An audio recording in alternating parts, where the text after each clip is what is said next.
Hey everyone, Yullbrenna here. We're diving into the top 5 best and worst spells in the game based on total wins for the top players in the game. Let's jump into it. So what's your name? Yullbrenna. Fresh meat! Okay, first up for the 5th worst spell in the game, and that is Dragon Slave. It's a low cooldown magical damage nuke. However, I think the damage is pretty underwhelming in the late game, and the super and Gaben upgrades are just not worth it. Maybe it's a good early game spell, but I don't see keeping it in the long run. It only has 12 total wins since the rank reset. Alright, next up is Nasal. It really only has 2 uses. One is in a Fiery Souls build to easily build stacks. The other is when playing the Axe God and building armor. Both honestly have better options, and you can see the top players just do not bother picking up this spell for either strategy. Nasal only has 30 picks and 13 wins.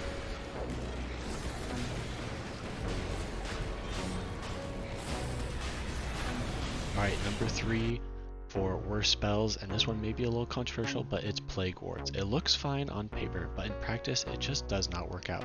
There's 2 reasons to get Plague Wards. One is for a Kana build, and even then I think there's better summons that are better options. The other reason is to Gaben the Plague Wards and obtain your attack modifiers. Put some stuns or fury swipes on them and it's game over. But before you get there, I just find them really subpar, and clearly so do the top players. Alright, number 2 worst spell in the game is Epicenter. Epicenter suffers from a classic problem. It needs to be channeled, and the opponent needs to be grouped up. For most players, especially the top players, know how to spread your team out.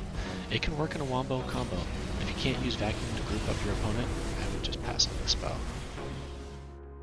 Alright, and the spell with the least amount of picks, 8 picks so far, is Swashbuckle. And this is for top players. It looks cool, it even sounds cool, but Swashbuckle just doesn't cut it. It puts your unit in a bad position, if it can even get in that position. I found it had AI problems in the past, maybe some updates have fixed that, but honestly, unless you're using Blink or Tricks of the Trade, I just don't see it being used, and neither do a lot of top players. Okay, now up is the 5 best spells in the game. Again, this is based off of total wins for the top players. And first up, it's Bloodrage. This is honestly one of my favorite spells in the game. It has solid attack speed and spell aim.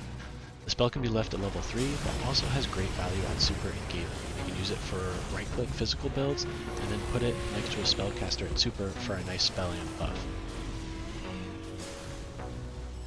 At number 4 for most wins is Ice Blast.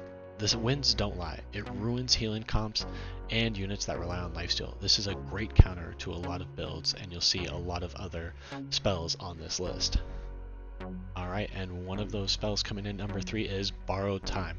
This is the ultimate insurance policy. It lets your frontline just not die in teamfights.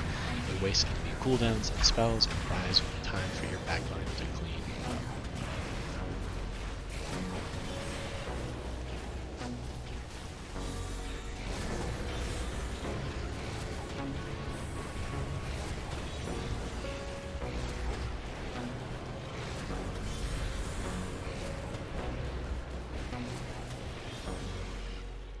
Okay, number 2, and this will come as no surprise if you're in an Immortal lobby, but this spell is always contested, and that is Sidekick. Sidekick offers lifesteal and bonus damage, and additionally it has a great super and Gaben. The super provides spell immunity for a backline jumper, for instance. At Gaben, the lifesteal is shared, keeping both units alive. Again, a great spell, but also very contested in Immortal lobbies. Okay, and the spell with the most wins in Ability Arena for top players, I don't think this will be any surprise to anybody, and that is Spiked Carapace. It's not flashy, but it's one of the best defensive tools in the game. Reflects damage, stuns the attackers, and scales incredibly well into the late game. I love the gaming reflected damage and watching the opponent take down itself. Pair it with Borrowed Time, and you have the unit at the front causing some serious problems.